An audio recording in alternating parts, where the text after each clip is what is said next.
It's paradise on the California coast. Sand and surf, hot sun, hot bodies. But now, a dead body? Costa Mesa 911. There's a body in my son's apartment. Dead body? Julie, the girl with personality plus, killed in the apartment of this man's son. Sam, what happened? What did you do? But Sam, a bona fide catch with movie star looks, is nowhere to be found. There's absolutely no way that it was not Sam. Is he taunting police with bizarre clues in a possible love triangle? The victim wearing a tiara and something else. There was a message written on the back of her sweater. Cam, what was the message? Tonight, 2020, taking you inside the murder case, the twisted trail of clues, a wedding invitation, a pizza delivery, The pieces start coming together, and it is beyond diabolical. and a manhunt that turned into a boy hunt. Who's this guy? It's not Sam. Nobody knows who this guy is. I open the door, get on the ground, everything's going on crazy, I'm freaking out. But what about Sam's neighbors, these actors? What parts do they play? Are the songbirds about to start singing on each other? Don't, that can't be found. No, babe, I'm gonna do it. Are they sticking to the script or going off it? Way off. Yes, I saw the mommy. Is that what you want to hear? No? We want to hear the truth. Tonight, you will. Mystery in Apartment 410. Good evening, I'm David Muir. And I'm Elizabeth Vargas. Imagine you're living in an apartment complex. So many neighbors, so many secrets behind all those doors. But the mystery in Apartment 410 puts someone behind a different door, a prison door. And a family tonight now struggling with the loss of their beautiful young daughter. And that's just the start of this mystery tonight behind that apartment door. Tonight, all eyes on what happens next. Life or death for the villain. Here's Jim Avila. She is the picture of today's American girl, an immigrant's daughter, dancer, college student, and free spirit, Julie Kibuishi, born in Southern California, thriving in the golden sunshine, respecting her Japanese heritage, but thoroughly embracing what it means to be 23 along the beaches and freeways of the OC, sun-soaked Orange County, California.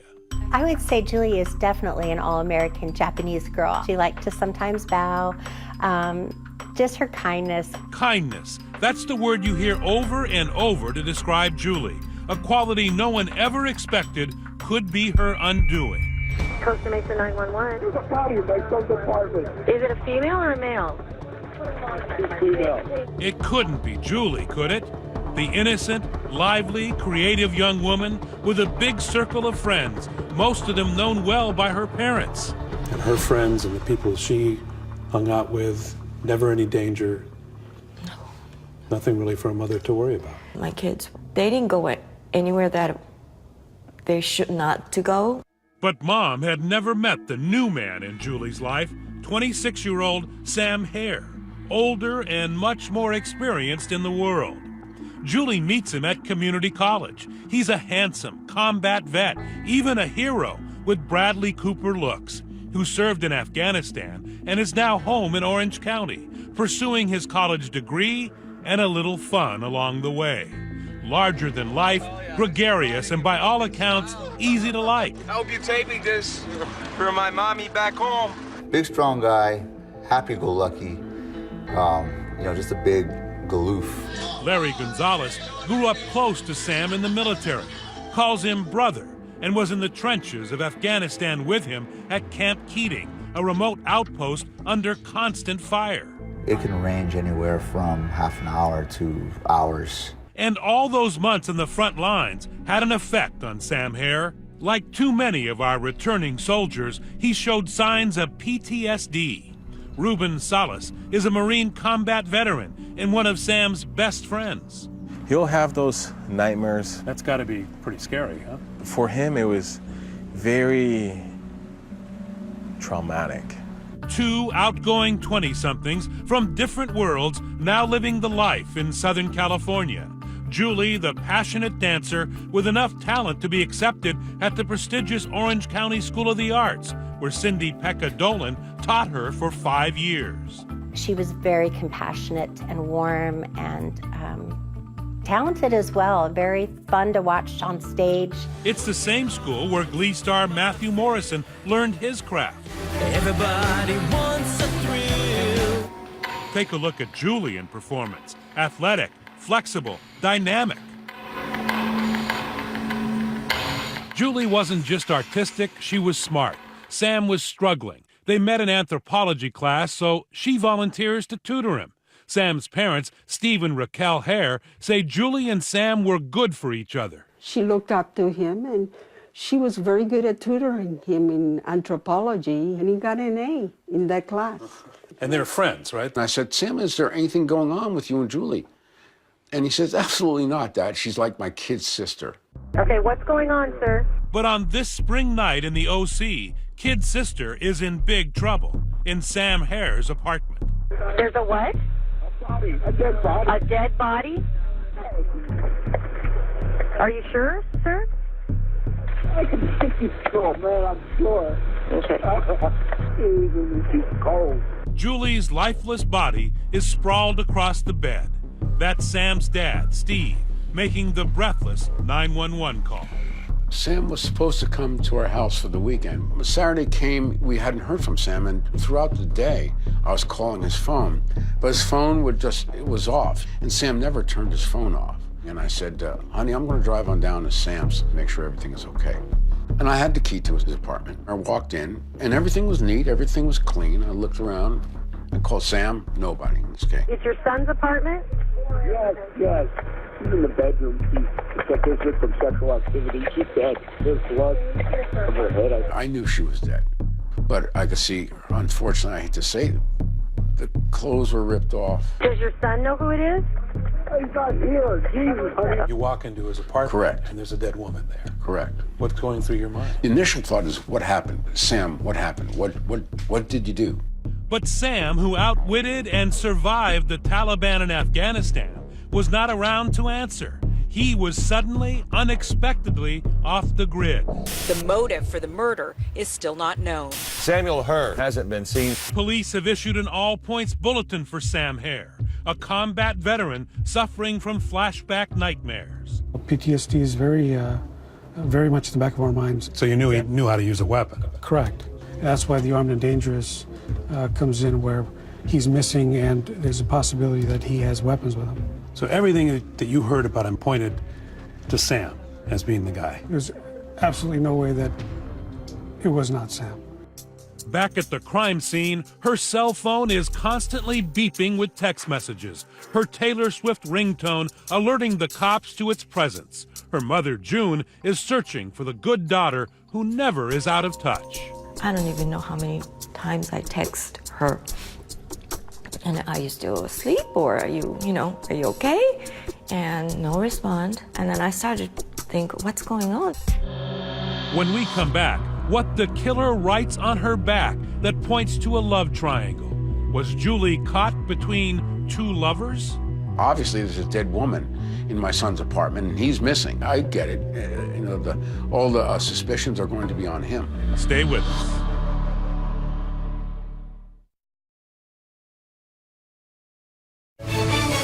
.2020 continues with Mystery in Apartment 410. First, we're going to start off with a very shocking story. It's out of California. Julie Kibuishi is murdered. A gunshot to the head, found in her friend's bachelor pad apartment. There's no sign of struggle here, no sign of Sam. By his bed, an unused knife, a couple of books, a combat how-to, and the other on the wonders of sex. Out back, a barbecue on the patio. Everything neat and in its place. And on the counter, a wedding invitation for Sam's downstairs neighbors, his good friends, actors Dan Wozniak and Rachel Buffett. Now, the Costa Mesa police have released a photo and vehicle description hoping to locate a 26-year-old man suspected of killing.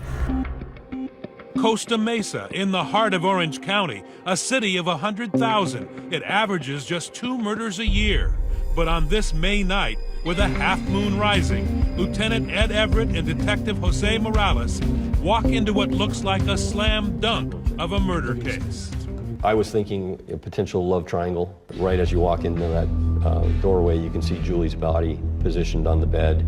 And what was the condition of her body? She had one gunshot wound, kind of top center of the head. She was wearing a tiara. A tiara. When Julie is murdered, she's wearing a crown. Her last night began as one of the happiest in her life. She had a dinner date with her big brother Taka to help plan his wedding. Her mother June remembers her practically bouncing out the door. His fiance asked her to become a bridesmaid. She gave her the tiara. That was pretty special for her too, right? Yes. She didn't take it off. It was getting late, close to midnight, but Sam is desperately texting her. Messages that were still on her phone when police found it in her purse in Sam's apartment. The text messages were very important. Sam texts he is out helping his downstairs neighbor Dan Wozniak, the actor buddy, short on funds, getting married and freaking out over how he'll pay for his wedding. Helping Dan, then headed to Folks for weekend.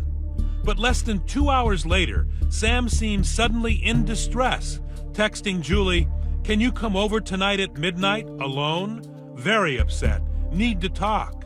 Then, "Jesus, I really just want to talk. I need someone I trust." Julie responds, "I'm here for you like family." And those were not the only messages on the night she was murdered. Police discover another more vile text. This one handwritten by the killer on Julie's body. There was a message written on the back of her sweater. And as cleaned up as you can, what was the message? It was, "F you, all yours." The working police theory? We looked at the phone and thought, okay, maybe he's drinking, using drugs, and there was an incident, and he just snapped and, sexually assaulted her and wound up killing her and then fled. Now, they just have to find Sam. Police say the 26-year-old has disappeared. Neighbors say his bicycle sits outside his apartment, but his vehicle is gone. His passport was missing. His car was missing. Orange County Senior Deputy District Attorney Matt Murphy is supervising the case from the first call and says there is little mystery here. I'm looking at everything going, come on, guys, this is obvious. You're going to find Sam. He's going to be our killer. The final clue for police and Murphy, a big red flag. Sam Hare, the war hero's background check. He's been in big trouble before. He was arrested for murder. He was tried for murder. A murder charge points to Sam. Squarely. Absolutely. It points it with a neon sign. Turns out Sam had been accused as a young man of luring a friend to a parking lot where he was killed by gang members. The charges didn't stick. He was acquitted. But if you're a cop investigating a murder... We thought, okay, if he has this, he's predisposed and maybe he did it again. 2 days after Julie's body is found, the big break. When the banks open Monday, Sam Hare is leaving a digital trail, and his father, Steve, who is convinced his son could not be the murderer, is conducting his own parallel investigation. Now, 11:59, 12:05. Not looking for a killer, just looking for his son. The Hares believe Sam may be a victim himself. This is your investigative box. This is pretty much the investigative box. Steve shares a bank account with Sam where his son saved $62,000 in combat pay. He's first to notice his son may have disappeared, but his debit card is not too far away. I went on the computer and I saw there was activity. So I assumed if Sam or somebody was using it in Long Beach. That's just 20 miles away, and when he gets to the bank, hanging around fruitlessly at the ATM for hours, Steve sees a bank alert. His son's card is being repeatedly used at another Long Beach location, Echo's Pizza. So I went there, went to the pizza place, checked around looking for Sam's car. Sat there for an hour. No luck, but the cops now have the same information, and they have the edge on Steve, because they have access to those little cameras above the ATM machines. The bank sent us these videos. It was a day or two later, and then we were surprised to go, okay, who's this kid? It's not Sam. His parents don't know who it is. Nobody knows who this guy is. A pizza-loving, baseball cap-wearing stranger is draining Sam's bank account. An accomplice? A kidnapper? A killer? Stay with us.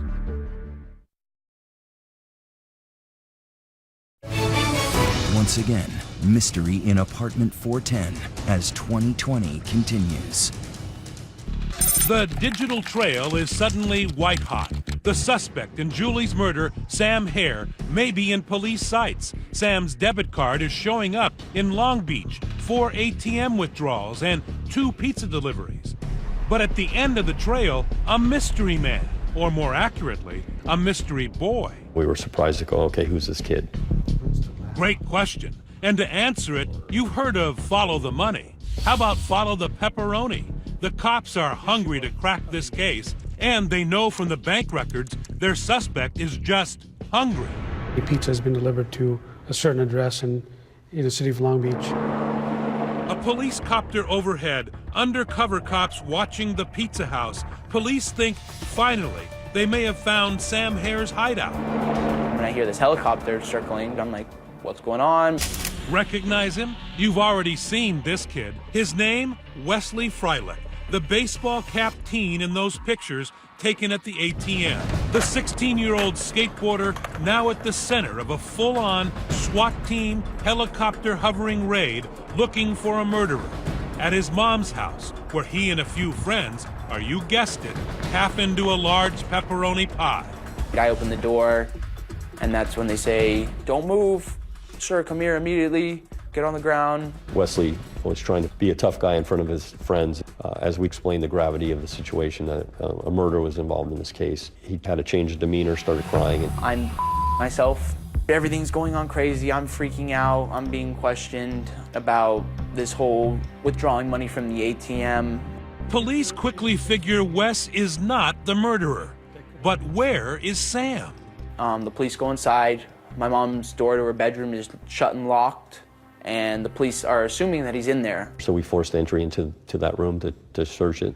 Sam is not there, but his missing ATM card is. Time for young Wesley to answer a few questions. And I immediately told them everything. I said, this is what happened. Turns out the ATM runs for Sam's cash were not Wes's idea. He had a trusted friend, an older guy his mom, Lori, met in community theater. Oh, he's a cool kind of cat that I would like to groove with. That cool cat is none other than Dan Wozniak. Remember him? He's Sam's broke downstairs neighbor. They hang out together at the apartment jacuzzi, and now Dan is about to be married. He's currently starring in a local production of the musical Nine. See what I mean?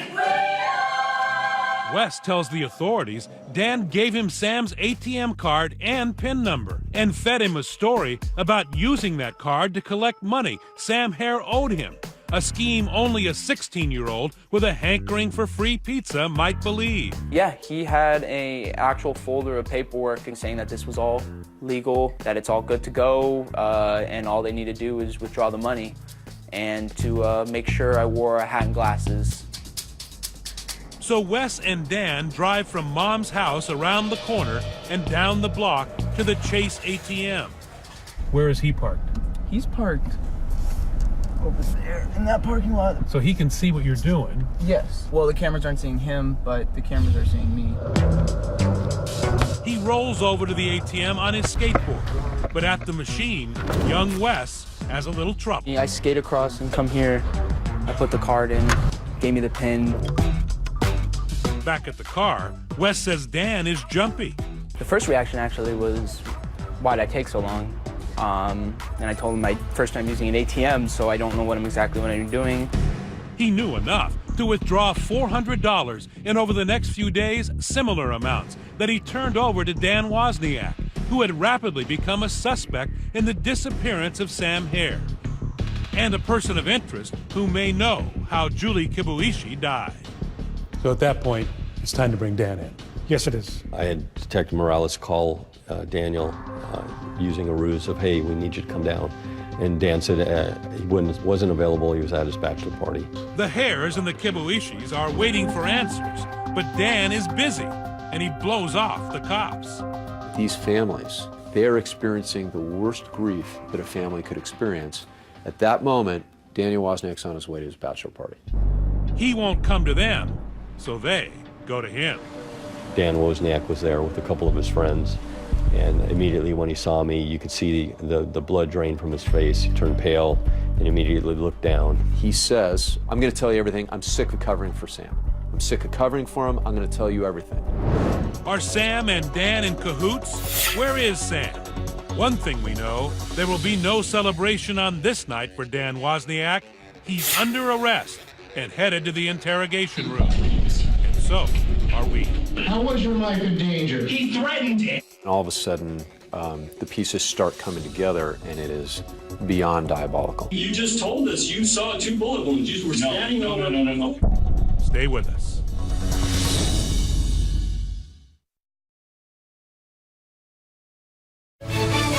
#2020 continues with Mystery in Apartment 410. A murder case with a Shakespearean twist. I am lusting for more. Should I settle for less? The affable baritone who sang musicals by day is in handcuffs tonight. The OC Community Theater crowd just loved it. And here you are acting together, huh? You and Dan? This is our... Wes's mom, Lori Freilich, often performed with Dan Wozniak. He was just such a fun guy. He was fun. He was a good actor. The man who in between acts was planning his wedding and apparently draining his buddy Sam's bank account to do it. Did he have money problems? Always had money problems. You know, constantly going from one job to another. Hi, my name is Dan Wozniak. I'll be playing the role of John Davis. Money is a constant dilemma for Dan. He's about to marry Rachel Buffett. And you will be my true love. Here she is as his co-star in that musical 9. Dan had no full-time job, and now he is in full-blown crisis, needing to finance his wedding and honeymoon. Just as police are picking him up from his bachelor party and taking him to this interrogation room. Daniel was sitting here in this chair. It is to be a long night of questioning about how he came to possess and then manipulate a naive teenager to use Sam Hare's ATM card. And while we're at it, where is Sam? I don't know. Lieutenant Everett has a prime seat in front of the monitors in the detective room. Yeah, my role was to watch the interview and see if there's something that they may not be picking up on. What he sees is a performance worthy of Nathan Lane. Oh my God. Dramatic. Sometimes even over the top. I don't know! I'm sorry. I don't know what else you want me to say. But first, a little staged mea culpa. He admits he talked young Wes into being the stooge at the ATM. He asked if it was illegal. I said, no, don't worry. That was a lie. It's here. The interrogators aren't doing much interrogating at this point. They're just sitting back and watching the performance as the actor, working without a script, desperately looks for an ending. He tells the cops on the night of Julie's murder his play went well. And afterwards, he and his fiancée Rachel celebrated. I took a shower, we had sex. But the morning after Julie is killed, the plot thickens. According to Dan's story to police, there's a knock at his door. Opened the door, it was Sam. I'm like, hey man, what's going on? Everything good? He's like, not good. I did something bad. What did you do? It's like, there's a dead body in my apartment. I shot somebody. It was a fit of rage. That's Dan's first story. He knows about Julie's murder, helped Sam escape, but had no hands-on role. The cops are not buying it. Tell us the truth. You're not that good of an actor. This is your chance to clear the air. Zing! The screws, as cops were called in the old black and white movies, are done just listening. Now they're tightening. I guess what? To eliminate you? It's in your best interest. Yes, most definitely, sir. So basically, just open your mouth for me. Thinking fast, Dan invents an excuse that would cover his DNA being at the murder scene. Now, I was in Sam's apartment Friday afternoon. Okay. Then, this actor without a script moves to Act 2, a second version of that night. But he loses his cool and makes a critical mistake. The cops hear it. See if you do. Yes, I saw the body. Is that what you want to hear?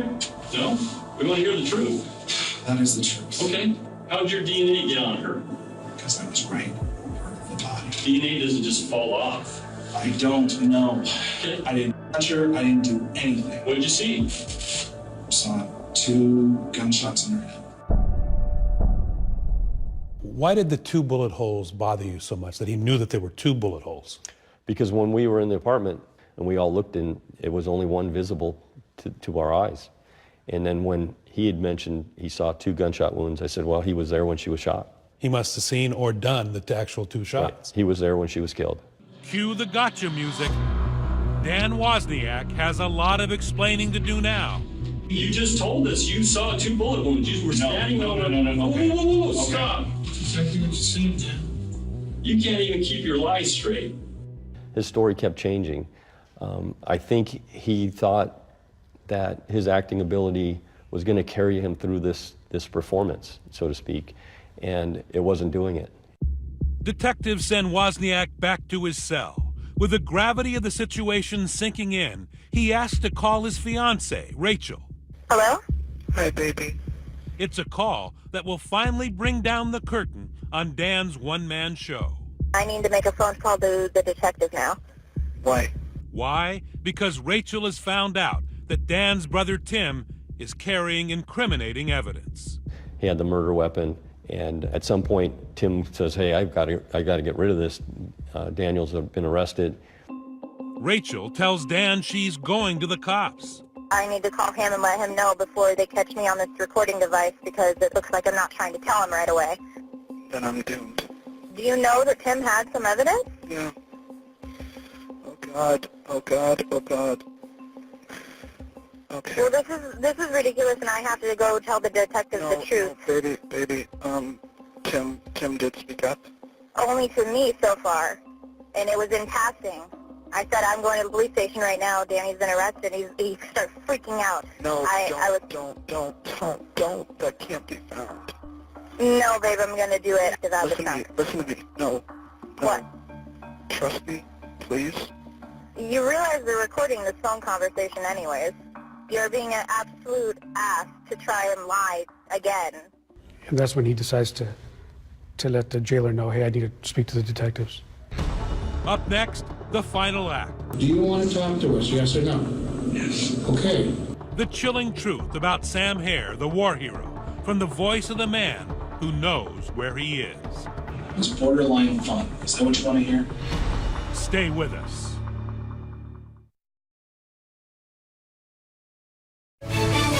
Once again, mystery in apartment 410 as 2020 continues. Sunset at Eisenhower Beach along Southern California's Riviera coast. Doesn't get much better than this. It's where community theater actors Dan Wozniak and Rachel Buffett plan to marry and then honeymoon aboard a cruise ship right after their musical 9 closes in a couple of days.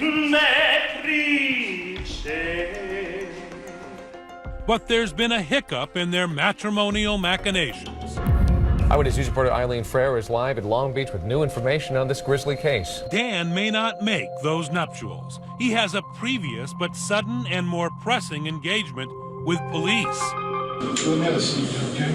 He's performing the final act. After 14 hours at the police station, he's about to admit that he killed not just one innocent, but 2.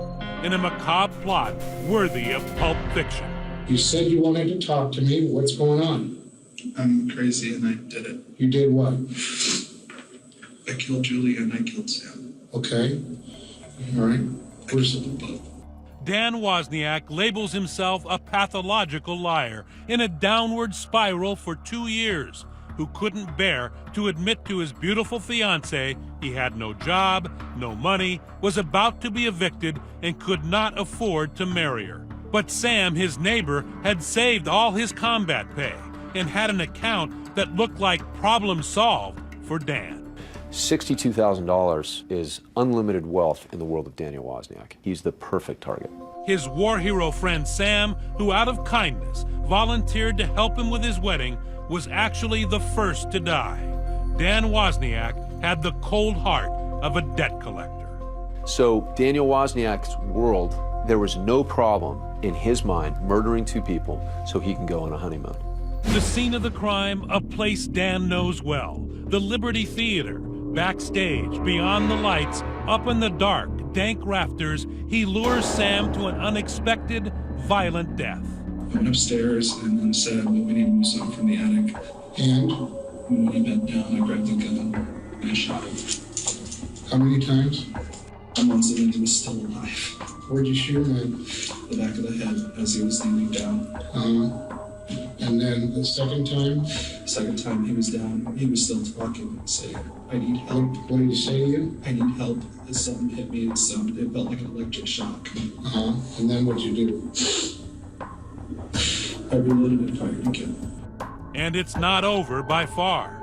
Wozniak tells the interrogators, if you go up the ladder from the theater, his head and hands have been decapitated. Lieutenant Everett, watching his monitors in the detective room, is about to fall over. And I turned to somebody and said, did I just hear what I think I heard? Okay, are the body parts there? No. Where are they? The Nature Center in Eldorado Park. What was going on in your mind? I was actually smiling and laughing. He's laughing and smiling as he cuts off the head of this fine young man who bravely served his country so that he can go on a honeymoon. You know, it's beyond horrific. It's evil. Absolutely, it's evil.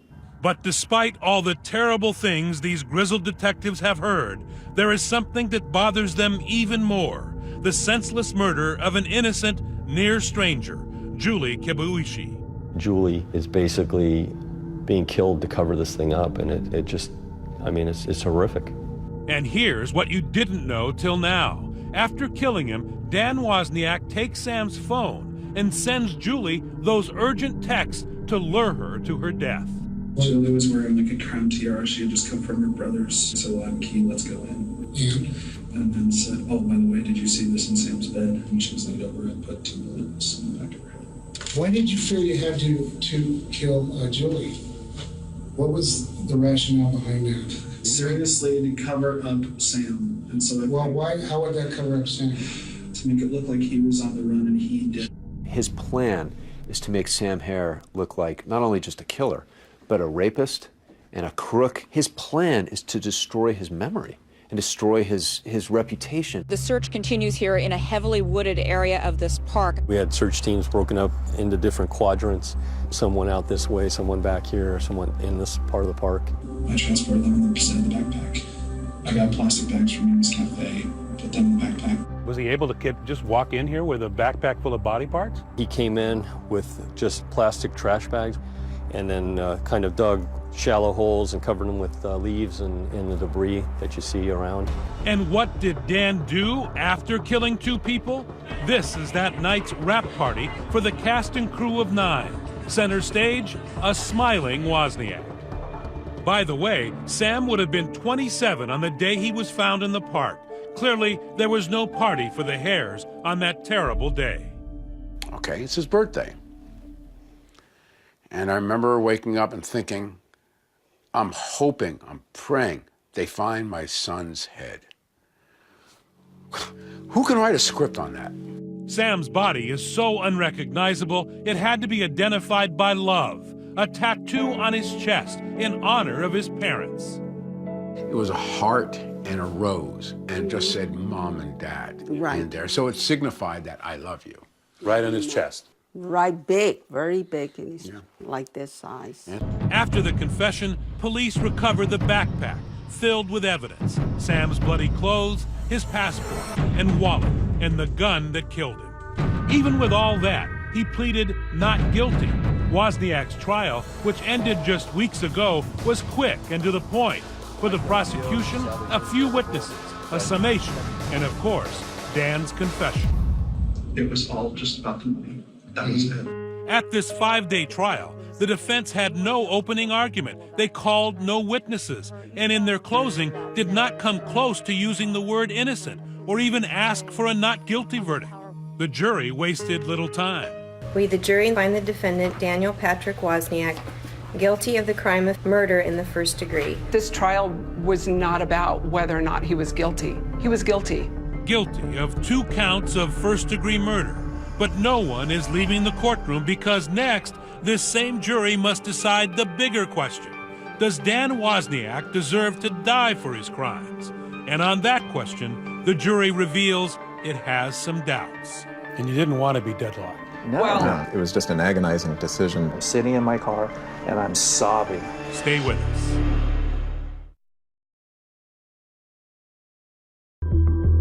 It was a lightning-like guilty verdict. 5-day trial, 2-hour deliberations. And now the jury is called back to decide if the now 31-year-old actor and conman Daniel Wozniak should live or die. Jury foreperson Jenny Wong. This entire proceedings was going to be what's going to happen, what's the penalty. Prosecutor Matt Murphy challenges the jury to honor Sam Hare and Julie Kibuishi and punish the man who not only killed them, but desecrated them. Danny Wozniak treated him like trash. He treated Julie like trash. So the question that I ask you to answer, in your verdicts, are they? Daniel Wozniak's defense is that he is not the worst of the worst, that he is helping fellow prisoners now and deserves to live, to reform. Defense attorney Scott Sanders. He has it in him, and he's going to make a difference. Is that a mitigating factor to you that warrants life? I hope so. Back in the jury room, the vote for death is split. It's very different when you are the one sitting there almost literally pulling the trigger. The initial vote, 10-2, death. But when the jury's thoughts turn to the surviving families, the doubt melts away. Steve Hare, the rage, the anger that he had on that stand during the penalty phase, that was just overwhelming. When they showed the photograph of the funeral for Sam. His life was real to you. Absolutely. Mrs. Kibuishi, you know, when she's talking about her daughter being a dancer, and I'm thinking about my daughters. The next thing I remember, I'm sitting in my car and I'm sobbing over that testimony. If there is a time for a death penalty, this was probably it. It was not only beyond reasonable doubt, it was beyond any doubt at all. The final vote came quickly, in just over an hour, one of the shortest death penalty deliberations on record. The family says justice was served, 12-0. We, the jury, determined that the penalty to be imposed upon defendant Daniel Patrick Wozniak to be death. I just have voted to put a man to death. And this is a really sobering moment and one I'm going to live with the rest of my life. And down in my gut, I said, can I live with this? And I said, yes. And afterwards, there is more relief than joy. It was so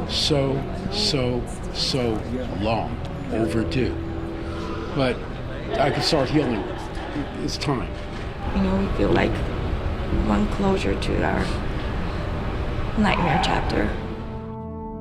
To this day, June Kibuishi says her daughter's death makes her question the fundamentals of parenting, her soul now doubting that kindness always triumphs over evil.